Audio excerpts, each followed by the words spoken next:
जो इतिहास हमें स्कूलों में, कॉलेजों में, हमारे सार्वजनिक जीवन में, हमारी मूवीज़ में हमें पढ़ाया जाता है, हमें जो दिखाया जाता है, जो हमारे चित्त में उतारा जा रहा है, कहीं कुछ मेजर उसके अंदर मिसिंग है, क्योंकि वो तथ्यों के साथ में उसका संबंध स्थापित नहीं होता है। बहुत ही डिफीटिस्ट अगर हम कहा जाए तो हमारा इतिहास बताया जाता है कि मुग़ल आते गए, तातार आते गए, तुर्क आते गए, अरब आते गए, हम हारते गए। तो भाई अगर हम हारते गए तो अब आज हम 100 करोड़ कैसे हैं बचे हुए? ये इतना बड़ा भूभाग, हमारे मंदिर, हमारी मान्यताएं, हमारे आश्रम, हमारे साधु संत, ये पूरा का पूरा एक इकोसिस्टम जीवित कैसे है अगर हम हारते ही गए तो ये एक ऐसा, जब मैं उसको अगर हम अपने शौर्य गाथा से जोड़ के देखें तो जो सबसे प्रामाणिक कहानी हमारे इस उपमहाद्वीप के पूरे इतिहास में आती है वो है मेवाड़ के महाराणाओं की कहानी।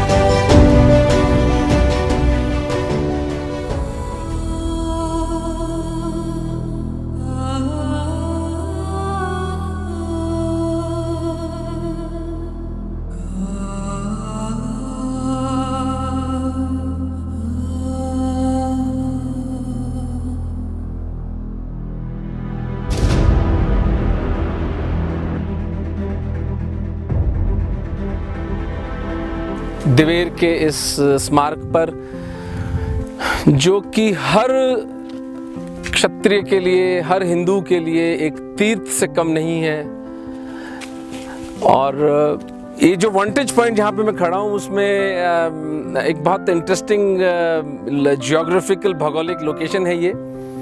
यदि हम दक्षिण की तरफ देखें तो हम इधर, उत्तर की तरफ है ये, हम उधर से आए हैं, ये अजमेर का इलाका है। यानी सब जो मुगल इन्वेजन्स होते थे वो इधर से होते थे। और इस तरफ आमेट है जो कि एक छोटी रियासत है उदयपुर घराने की।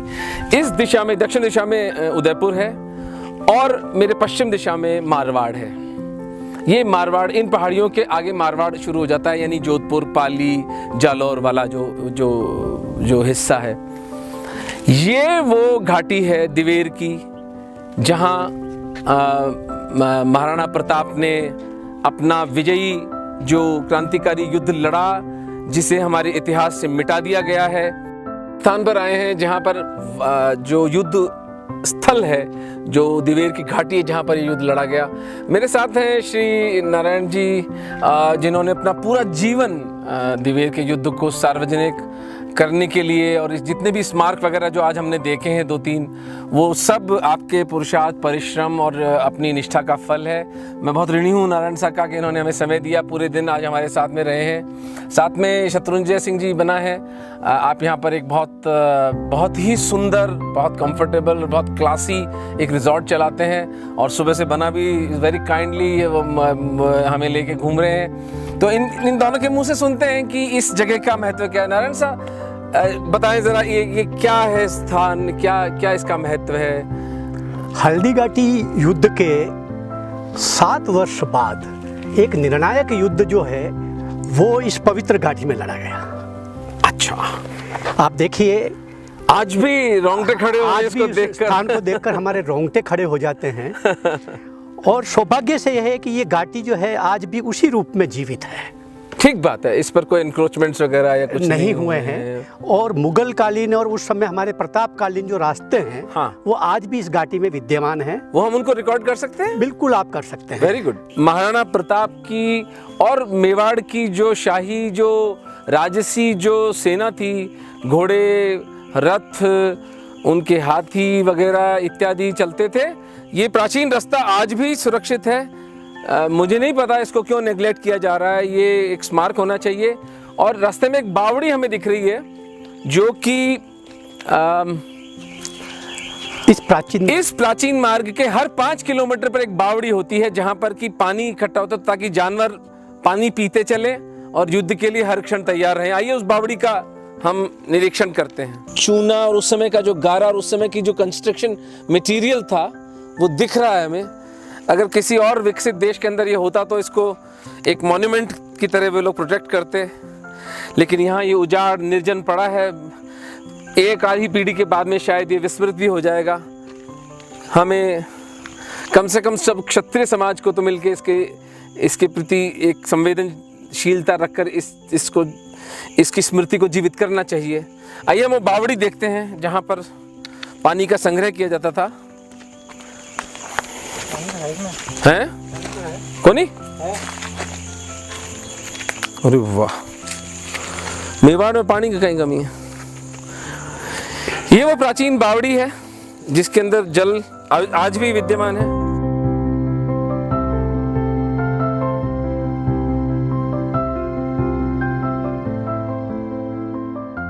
और दूसरे यहाँ के जो सामंतगण थे उन सभी के माध्यम से अलग अलग जगह पर सेना की तैयारियां अलग अलग ढंग से होने लगी। और पूरे मेवाड़ में मेरा मानना है कि इन 8 सालों में उस युद्ध का आभास जो था वो प्रताप ने करवा दिया था कि बहुत बड़ा युद्ध होने वाला है। और हर जगह इसकी मिलिट्री सिस्टम की तैयारियां होने लगी। गाड़ीला लुहारों ने अपना लोहा गलाया, भट्टियां चलाई, इसके कई प्रमाण हमारे को मिलते हैं। और उनका कौन सा स्थान उपयुक्त हो सकता है? अच्छा, तो कि दिवेर बहुत सोच समझ करके दिवेर जाया, क्योंकि दिवेर भौगोलिक दृष्टि से भी इम्पोर्टेंट है। दिवेर का 2 महत्व और है। दिवेर में जो थाना था, मुगल थाना, उसका जो इंचार्ज था वो शेरिमा सुल्तान नाम था उसका, वो अकबर का निकट संबंधी था। और उस एक घटना ने इतनी पूरा चारों तरफ राजपूतों में एक नव चेतना का संचार हो गया और मुगलों में एकदम भगदड़ मच गई। आप देखिएगा कि प्रताप की सेना ने आमेर तक उनका पीछा किया। कि दिवेर में नंबर ऑफ ट्रूप्स कितनी थी जो दोनों तरफ से लड़ी थी, संख्या बल कितना था, और इस बैटल की वॉर टर्म्स में जो सिग्निफिकेंस है वो आपके हिसाब से क्या है? एक्चुअली जो नंबर्स की बात है तो हमारे यहाँ पर जो सोर्सेज मिले हैं उसमें एग्जैक्ट मतलब नंबर्स पता नहीं चलता है, पर फिर भी ये बड़ा युद्ध था। क्योंकि जो पता चलता है उसमें कि जो शेरिमा सुल्तान था, जो दिवेर पे जो मुख्य थानेदार था, तो वो कहते हैं कि उसने आसपास के 14 थानों के सैनिकों को बुला दिया था। यानी कि बड़ा बैटल था, कोई छोटी लड़ाई नहीं लड़ी गई थी। एक तेलुगु इतिहासकार रणछोड़ भट्ट तेलंग को डिप्यूट किया था कि वो उनके